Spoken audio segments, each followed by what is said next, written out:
Coming up, the Brooklyn Nets give the much depleted Milwaukee Bucks a leg up by benching all of their starters. We talk about extended minutes for Jaylen Wilson, Noah Clowney, and ask the big question: should Dennis Smith Jr. be getting a much bigger role? We dive in coming up next. You are Locked On Nets, your daily Brooklyn Nets podcast. Part of the Locked On Podcast Network, your team every day.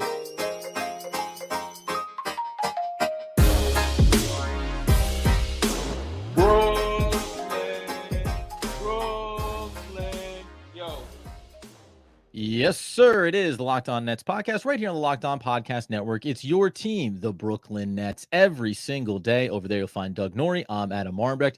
We thank you, as always, for making us your first listen of the day. We are 100% free on all those great platforms. Let you know, today's episode is brought to you by Prize Picks, the easiest and most exciting way to play daily fantasy sports. Go to prizepicks.com/LockedOnNBA and use promo code all lowercase LockedOnNBA for a first deposit match up to $100. And Doug, they say the Milwaukee Bucks are a championship contender, but it certainly took them a while to get to that 144-122 victory over the Brooklyn Nets, who benched essentially everybody.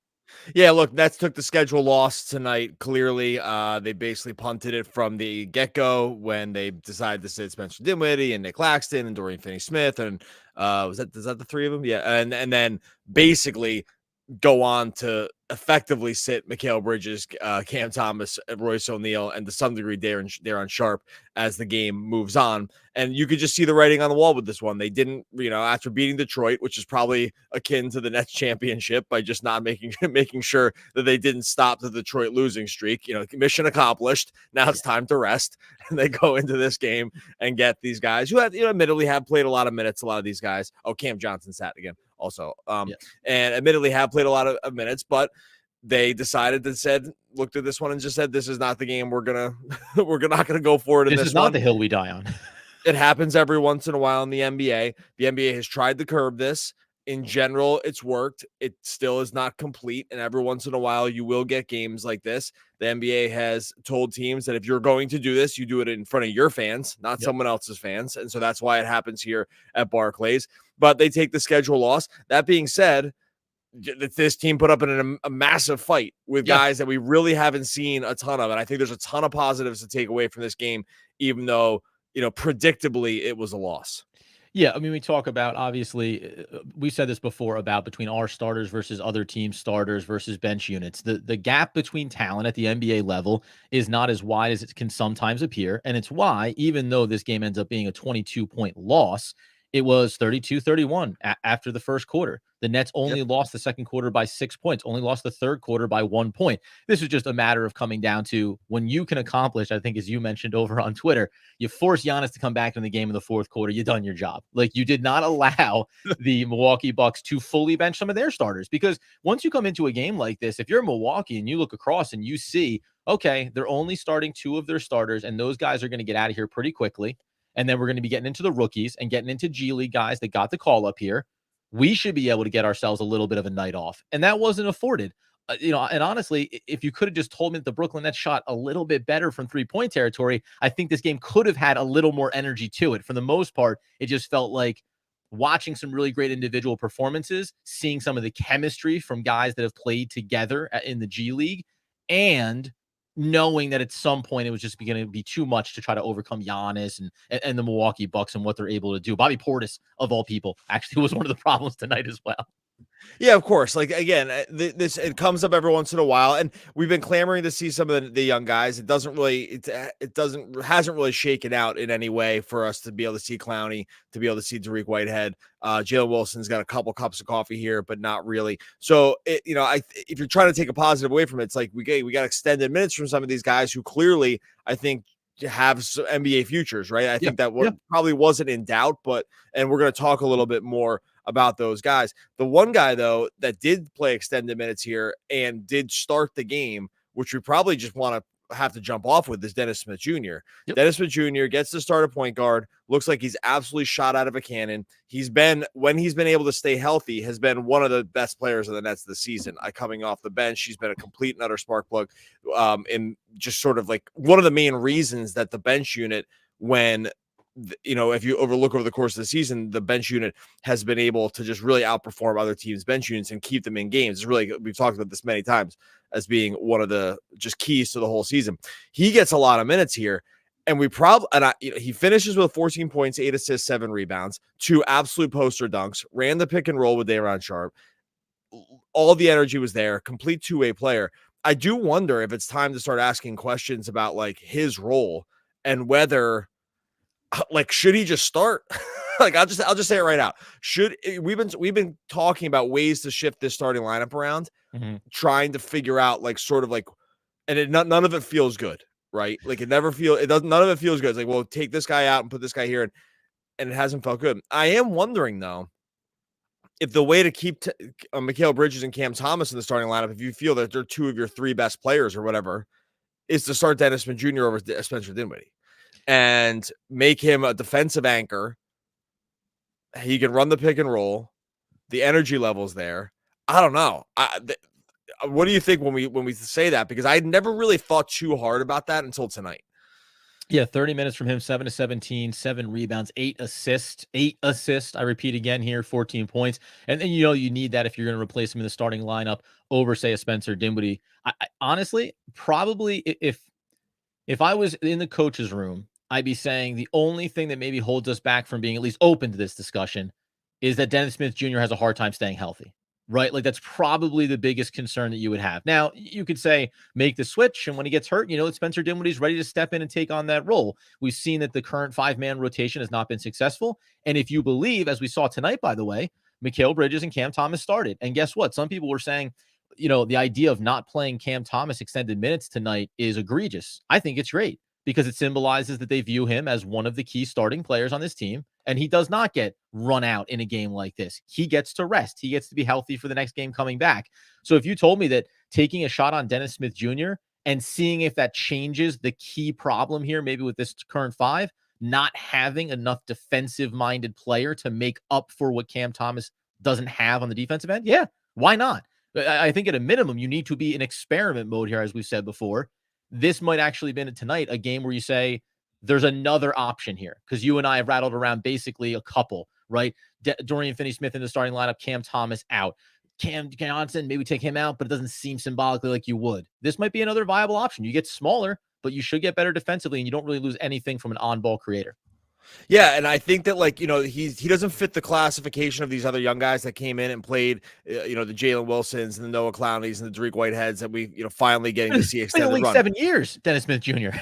And by the way, over the course of the season, he's plus 6.1 net rating on the year, right? Which is basically third among guys who've actually played minutes behind Sharpe and Watford. Now, again, it's been against other teams' benches, so there's like some context to some of this stuff always. But I think what you saw from Dennis Smith Jr. tonight is the clear. I really never want to take one game as I was like, oh, this is what you should do. Like, for instance, I wouldn't put Noah Clowney into the starting lineup or Jaylen Wilson into the starting lineup because they played well. And I do want to talk about those guys. Yes. But with Dennis Smith Jr., I really just a final push on this one is that I do wonder if the questions we've been asking around what the starting lineup problems are but we've been limiting ourselves to the only these 5, really 6 guys. Right. And I wonder if that was a mistake. And sometimes it takes seeing someone in a role where it's all off and he can just be free to just do what he wants to do or can do.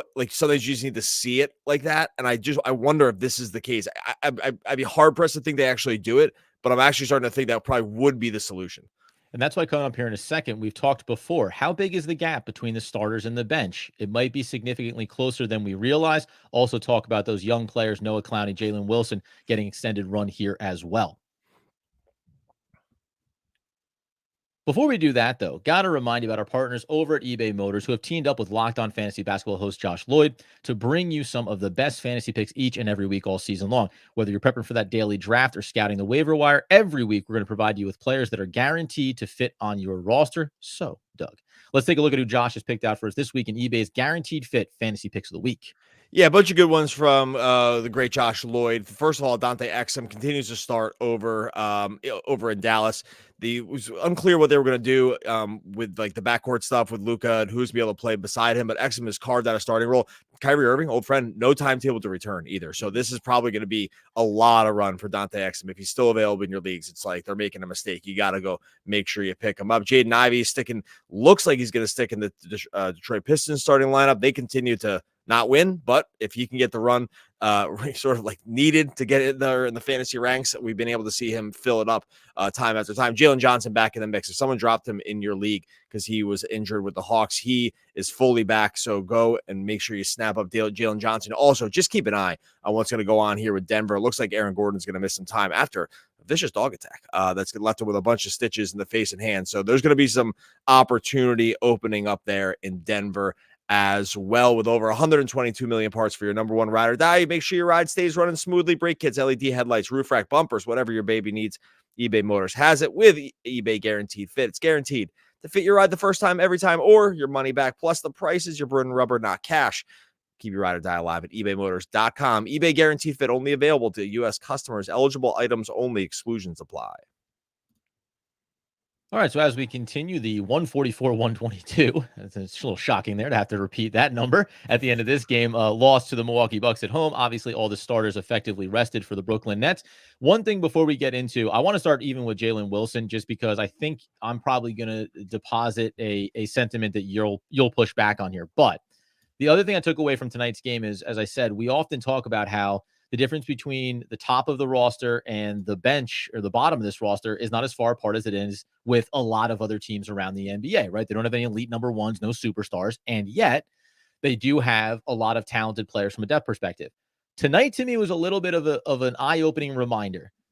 Dennis Smith Jr., Trendon Watford, right? And I'm going to talk about Jaylen Wilson here in a second, but it was just like a reminder that the starters for Brooklyn are not necessarily substantially beyond some of these guys that could be coming in off the bench based on skill set and based on just the way some of them play off of one another as well. Do you agree on that sentiment, especially when we talk about Spencer Dinwiddie, obviously, and moving some pieces around? Well, okay, so I'll expand on that by saying, yeah, I agree with you. It's not this massive gap, right? This isn't like a Bucks situation where it's like Giannis, Middleton, Lillard, Lopez, and then complete trash, right? Like basically below them.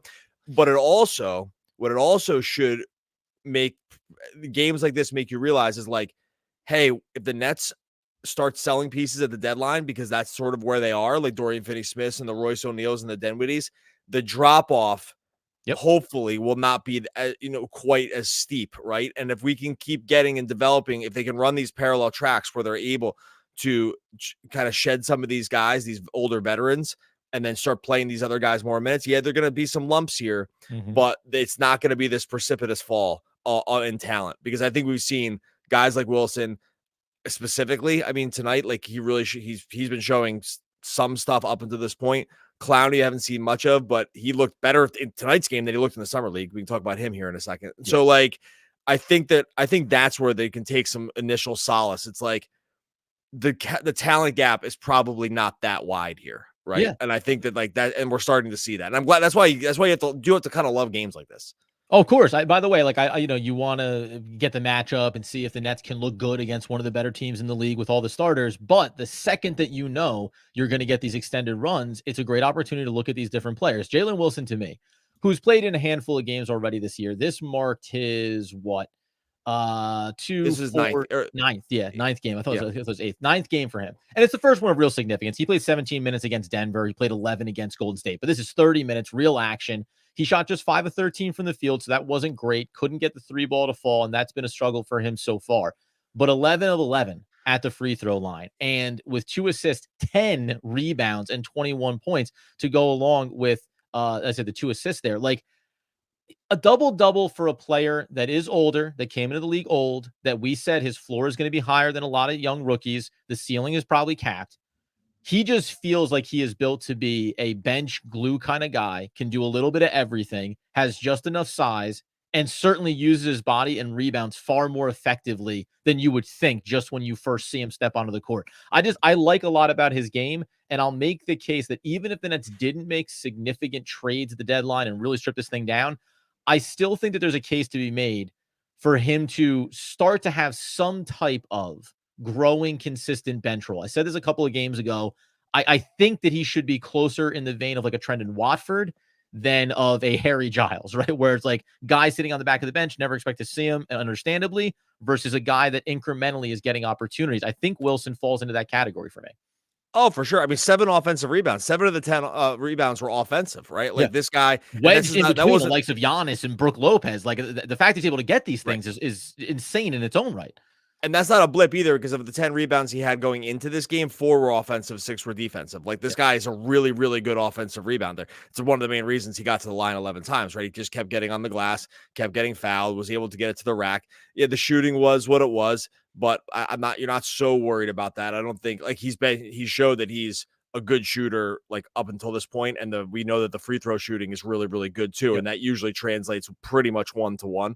And so I think that for sure we've seen this. Picked up a really hard defensive assignment. He got a lot of Giannis in this one, and was able to sort of hold his own as much as you're able to hold your own against Giannis. Like that's always a little caveat or a little asterisk next to that, but wasn't a dumpster fire, like wasn't a cone, right? Wasn't a speed bump at all.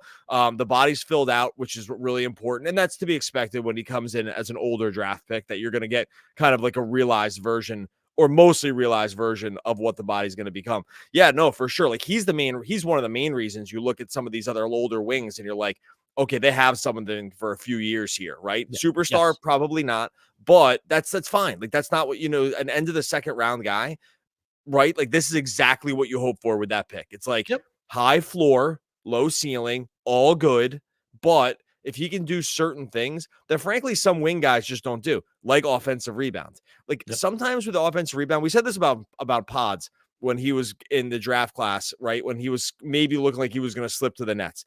And I was like, if you just average 14 rebounds a game in college, like you just don't know how to rebound. Like I'm sure it will probably translate some to the NBA. Like you get it. You get the angles. You understand the spacing. You understand like sort of where the ball is going to land. Like whatever it's going to be, you sort of understand it.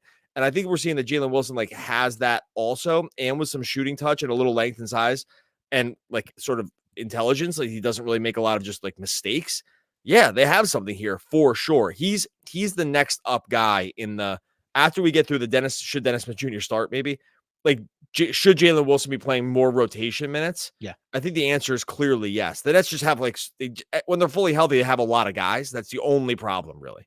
Yeah, 100%. And maybe that does come down to the decisions that they make as we work our way toward the deadline. But when you see young talent, we've said this before, and you know what the ceiling of your season is in terms of expectations, at some point you just say, well, then getting some younger run is really what matters here. Coming up in a second, let's talk about another important young player, Noah Clowney, a guy that Doug and I were just not so sure when he would be NBA ready. He's not there fully yet, but tonight was a great example of how much growth we've probably seen from him from the G League and now getting a taste against one of the best teams in the league in the Bucks. We'll get into that in just 1 second.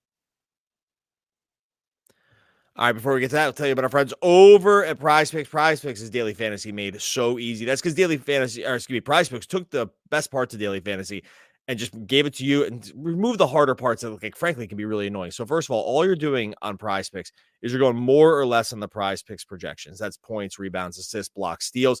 Taking out, don't worry about salaries. Don't worry about sharks in the water, all that other stuff you have to deal with some of these other operators. No, over on Prize Picks, it's just their projections and the sports that you love. So if you want to pick up to 5 basketball players, you pick the more or less on whatever the stats I just said, go for it. Maybe you want to combine it with some NFL action. You can do that over at Prize Picks. You can win up to 25 times your money on entries that take just a few minutes to put in. It's so simple to get started. Go to prizepicks.com/LockedOnNBA. Use the code LockedOnNBA for a first deposit match up to $100. Once again, that's prizepicks.com/LockedOnNBA. Use the code LockedOnNBA. First deposit match up to $100. Prize Picks is daily fantasy sports made easy.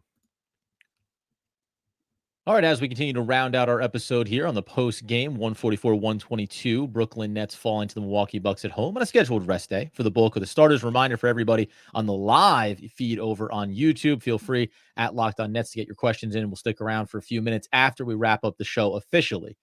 But before we do that, we officially have to acknowledge that Sean Marks, who does some things good, does some things bad. One thing he seems to do pretty well is find these lengthy 4-ish, 5-ish kind of model guys. Nicholas Claxton, Day'Ron Sharpe, and now Noah Clowney. Now, Noah Clowney, if Nicholas Claxton came in thin to the NBA, Noah Clowney is the shadow of Nicholas Claxton being thin when he came into the NBA. But that said, he's still, based on what we saw watching him in the summer league, watching some of his college tape, understanding how young and how raw he is, he still came in and gave you 24 minutes, 6 and 9 from the field, got to the line a couple of times, 4 rebounds, a couple of assists, and just ultimately did not look overwhelmed. Had some difficult matchups, is obviously going to be outbodied in almost every single assignment that he gets. I think there's times when he looks a little bit scattered defensively, doesn't quite know where he needs to be, but there's the athleticism, the range, the recovery, right? All of those kind of elements are there. This felt like a really good game to see him get extended run,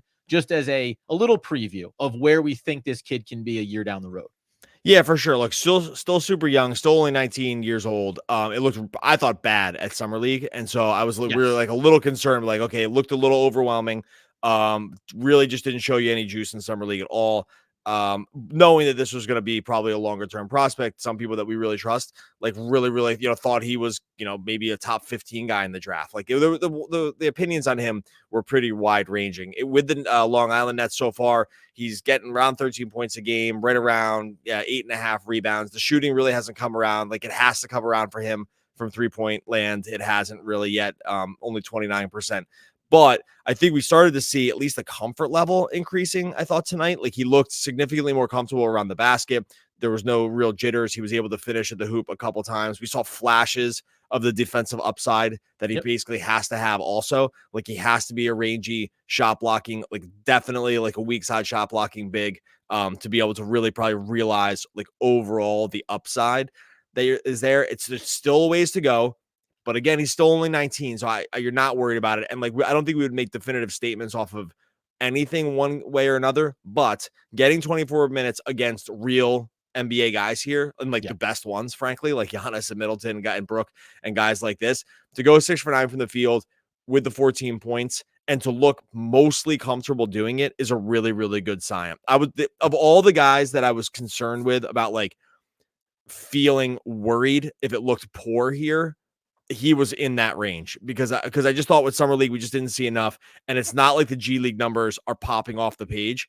Like 12 and 8 at the G League for a first round draft pick is not very good. Right. And so I'm not taking a dig at him. I'm just saying that like, these aren't like, none of this is eye popping really, but the more he can look comfortable, the more he can look comfortable with the size, the more you can see flashes of the athleticism.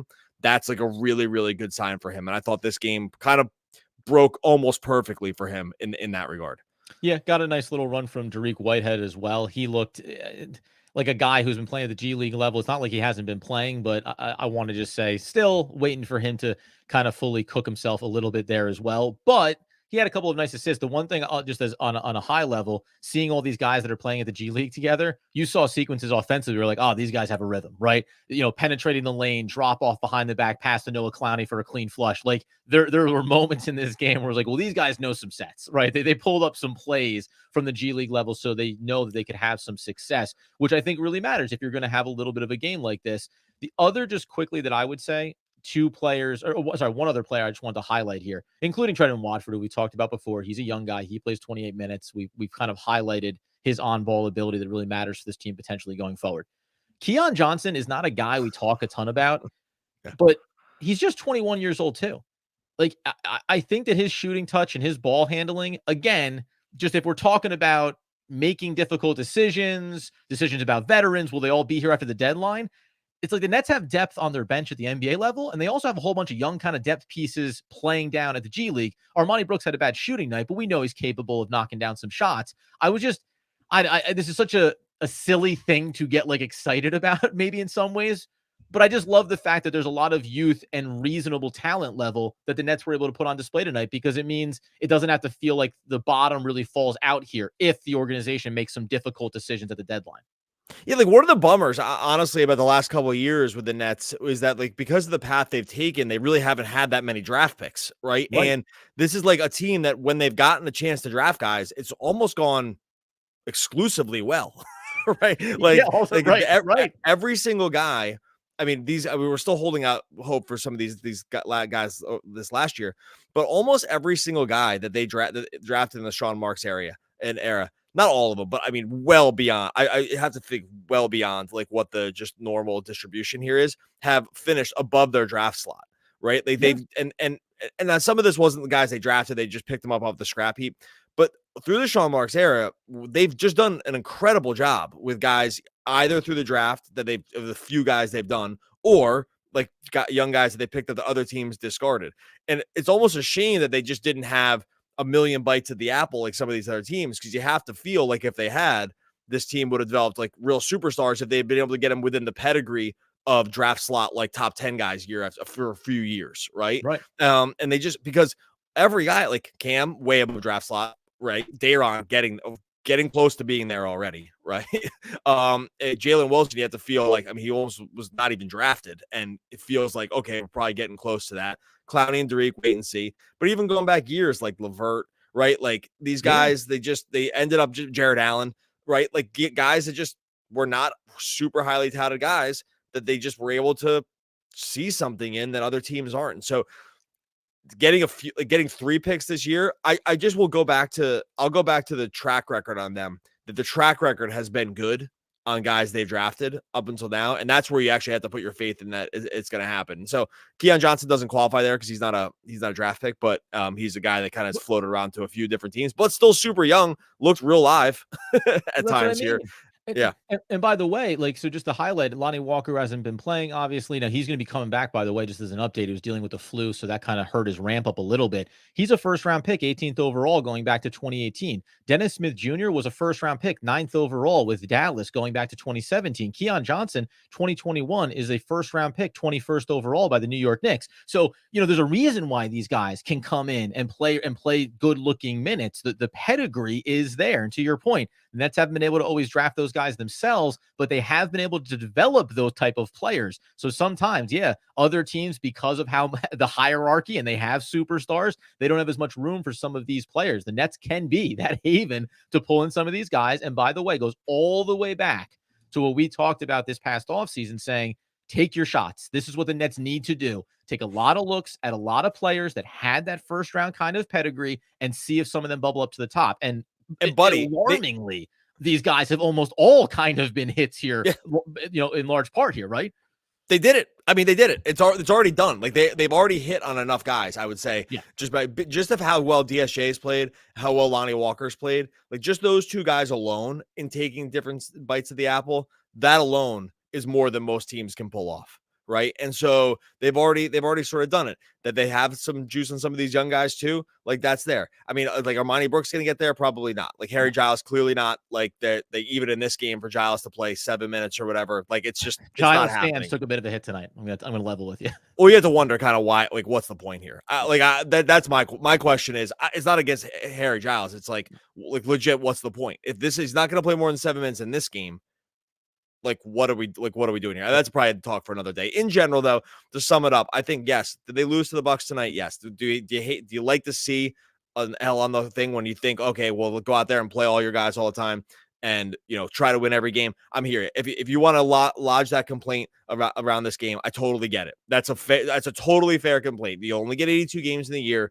Play the guys in every one of them. Nets can't afford to lose. Nets really shouldn't be in the game of taking schedule losses. Yeah, I'm all here for that as a like a real complaint about it, especially at Barclays. People paid to see the players, and this is a bummer. Except for that, Mrs. Lincoln. Like, how was the play after that? Like, after than that one sort of sour. Except for that one thing. Like, did you enjoy the play at all? Like after that, and I think Mary Todd would honestly say yes. By and large, I did have a good time. Right. So after that, like, where you're trying to extract, because we definitely could have come in here, and we're going to get out of here, but we could have come in here and just nonstop complained about them, like, just taking in the L. And that probably would have been a fair critique. Yeah. But I do think when you look at a high level of this, getting a chance to see some of these guys, getting maybe a glimpse of other guys who could maybe just work their way into higher level roles, sometimes you do need these games to be able to highlight some of that stuff. Okay.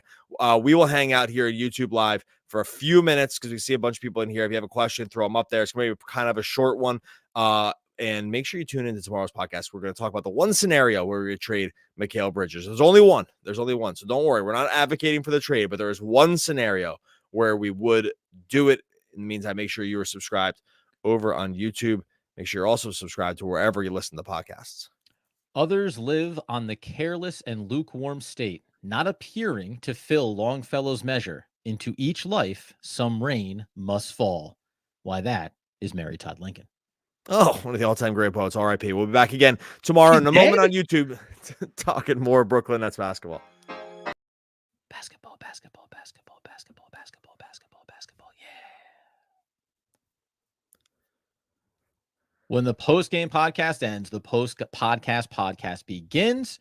Taking a few questions from you, the fans, tonight. Going to be sticking around a little bit shorter than usual as we have a few different boxes to check. It's a busy time of year for the Dougster and yours truly. Get in your comments, please, and we'll go ahead at Locked On Nets and chop it up with you guys for a little bit here. Doug, just a heads up, I did start a quote that has some inappropriate language in it, so I'm going to verbalize that one. We'll avoid throwing that up on the screen here. There was, though, first a good one that I can throw up with from Jonathan. How impressed have you been with Dennis Smith Jr.'s leadership, playmaking skills, and pit bull mentality? And how important do you think it is to re-sign him next year? I mean, listen, I said this coming into the game. He had the kind of energy that Edmund Sumner had last year against the Pacers, right? In the post game, everybody talks about, oh, it's automatically going to be a loss. Well, why? We're all NBA players. We all know how to score. We all know how to play basketball. I just think that he brings that type of energy to this team, whether or not it can be sustained from a health perspective is probably the only thing standing between me and saying, yeah, the Nets can look at him as being a really viable contributor. We just talked about, should he maybe just get inserted into the starting lineup? So obviously he's doing everything the right way.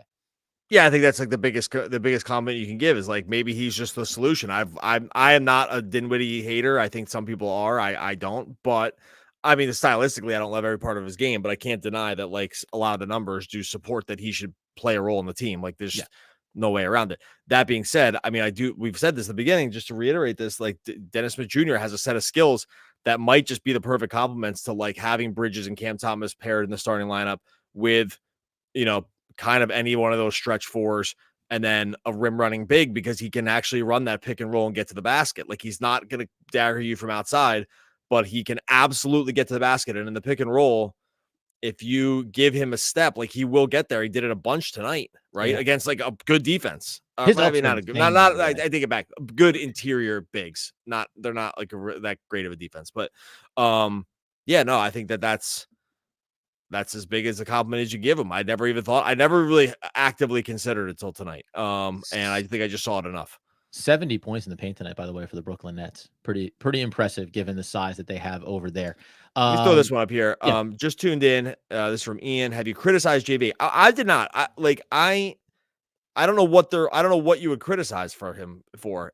This is like, I'll tell you right now, games like this where they sit all the starters and do this, that is not just a Jock Vaughn consideration for sure. That is an entire organization decision to do that. There's no way Jock Vaughn just goes and sits all these guys with the injuries and stuff. The organization, Marks and everybody have decided that this is what's going to happen. So I don't know if that's the criticism that people are saying, like that, like they just sat these guys. That is for sure an organizational decision. It is not just on Vaughn to go out and decide to do that. Now, beyond that, are you criticizing his coaching in game? I don't know how you do that. Like they're playing with G League guys. I just like, what are you? I don't get it. I think there's plenty of things you can lob complaints around Vaughn about. This would just not be one of them for me. No, we know too about like making adjustments to the rotation and what that's going to look like. And if you haven't, Ian, been in some of the other episodes where we talk about organizationally and coaching, like some clash being there maybe between what the philosophical approach is to this. And it doesn't mean that it removes Jock Vaughn from criticism. It's just, I'm not fully sure what exactly the agenda is. So we'll see how it goes going forward, but tonight's not the night for that. KNE, I'm going to verbally say your one here because you put it in parentheses, but you still use some foul language. Can we grab a S, I'll say, first round for Spencer Dinwiddie? Wondering what people think his value is at this deadline. You had talked about this the other day, which I think it is worth mentioning. I don't name a team, and this is really your words, like name a team that needs that guy. Most really good teams already have a guy like that. So how much value can he really hold at the deadline on $20 million expiring contract as well? Yeah, I like went through the teams that like would be in buy mode at the deadline, and none of them need on-ball point guards who Right. like this. I just like most teams that are feeling like they have a chance here already have that guy. Yeah. So I just don't see how. Happy to be wrong here, by the way. I'd love to get a first round pick for him. I just don't see it when you run down the list of teams that would be buying that would be willing to like throw in real picks, even like late first round stuff. I just don't see it really. I mean, the only ones, oh man, I don't even know. Like Minnesota, probably not. I mean, like Conley Insurance, I could see that maybe, right? Like I'm not even sure they would go all the way there. OKC, no. Denver, no. Clippers, no. Mavs, been there, no. I mean, maybe, but probably not. Kings, no. Pels, I don't think there'll be buyers, and I don't think he solves any of their issues. So point being, like, that's basically all the Western Conference. And then, like, I don't know, Lakers, Suns. I mean, Suns don't have any picks. So I just don't see, and then there's even fewer options in the East, right? So I just don't see who the team would be. And that's not an anti-Dinwiddie thing. It's more of like this is just like not the kind of guy that you get first round picks for. Right. I don't think. Right. 3-and-D wings you get picks for, not guys. You get at the trade deadline for first round picks, you get guys who are either young or guys that you can see playing like real closing rotation minutes because they fit in playoff series. Right. And he's just not going to be that guy for a lot of teams. I'll throw this one out though, even though we already highlighted John once, just because I think some fans are very confused about Thomas's role again on this team long term. Do you think Thomas is a core piece of this team, or a very protected offensive asset for a big future trade? And I know like chuckles. I mean, everybody's confused. No, it's not just. I think the world's confused about what exactly Cam Thomas is to this organization or to this team, and I think it's probably both and. Like, he's a very good player. He can be a part of the core going forward, or if a really big trade came up, then there's a world where that other team is going to look at him as being one of the more viable assets, right? So it's hard to say right now, but I did say tonight, like when they took him out with McHale and he didn't play anymore, that's a positive sign that he is considered one of those guys, not one of the rest of the guys. Because otherwise, based on age, he would have played more minutes and you would have seen him all throughout this game, and he wasn't. So no, it's still a curiosity for me though. I don't have any concrete answer for that.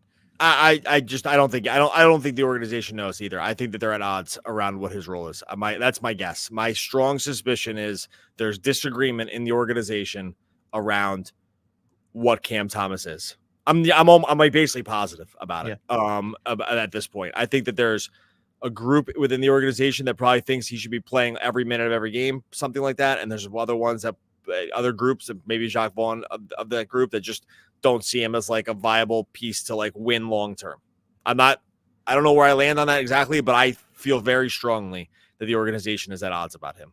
I would assume. Last couple for me here, you let me know. But Nader brings up the starters can shoot but don't hustle. Our bench hustles but can't shoot. Anyway, we can blend the two. The hustle piece of it, I always find it hard to criticize. Guys not hustling. I think the starters play their butts off. They also play a ton of minutes. But tonight is the example. Like couldn't buy a 3 if your life depended on it. This is the Dennis Smith Jr. move. That dude hustles. He's nothing but hustle. So maybe I disagree that the starters don't hustle. I just disagree with the contention that the starters don't hustle. Like, yeah, I think that's ridiculous. That's a weird eye test thing to try to like determine in an NBA game. Oh, they're not hustling. Is if anything, it's just true. It's not true. They really hustle. If anything, hustle is the only reason this team is like 500. This team is talent deficient to the max. Like, this team has no real talent. I mean, they have talent, but then most teams in the NBA have significantly more high-end talent than they do. So let's make this the last one, then we're going to get out of here. This is the last one for me, and it does dovetail into make sure you're up for the next episode when we will discuss that one trade scenario that we would engage in when it comes to Mikal Bridges and all the trickle-down effects from that. And let's tease it up at Locked On Nets from Joshua Perry. Who or what should the next trade target be, and who is on the chopping block? I mean, we said the high-level guys before. Dorian Finney-Smith, excuse me. You're going to put Royce O'Neal into that mix there as well. If the right thing came up, as we just discussed, for Spencer Dinwiddie, you would do that too. Nicholas Claxton is obviously the young player that is very interesting to think about should some team come calling for him. And maybe that's why you get overexcited about Noah Clowney tonight if you're in team trade him. But I also said this before. This will be my last note: is even guys like Lonnie Walker, If you don't plan on having them be a part of your team next year, then having them be healthy and playing and taking calls on them could matter this year as well, because every team can always use an outside shooter like that. The list is probably longer than shorter on guys that I would take calls on as far as tradables. Yeah, I would trade just about everyone that wasn't young. So I think that's I don't know if that answers the thing, but and including the guy we're going to talk about next episode. Okay, we are going to get out of here. Much appreciated everyone here. Excuse me, I'm getting choked up about having to leave. We are getting much appreciated everyone that jumped into YouTube. I know some people are annoyed with Jacques Vaughn on the Nets tonight. I get it. I totally get it. You hate to see 82 games, just the way we closed out the other one. 82 games. You hate to see the Nets like purposely punt one of them. So if you're annoyed at Vaughn and Marks and company, because like I said, that's an organizational decision. Totally get it. But try to make a little lemon out of these pieces of lemonade. Or no, that's how we do. Make a little lemonade out of the pieces of lemon. We got there. All right, we're gonna get out of here. Much appreciate everyone that jumped in here. Back again tomorrow talking more Brooklyn Nets basketball.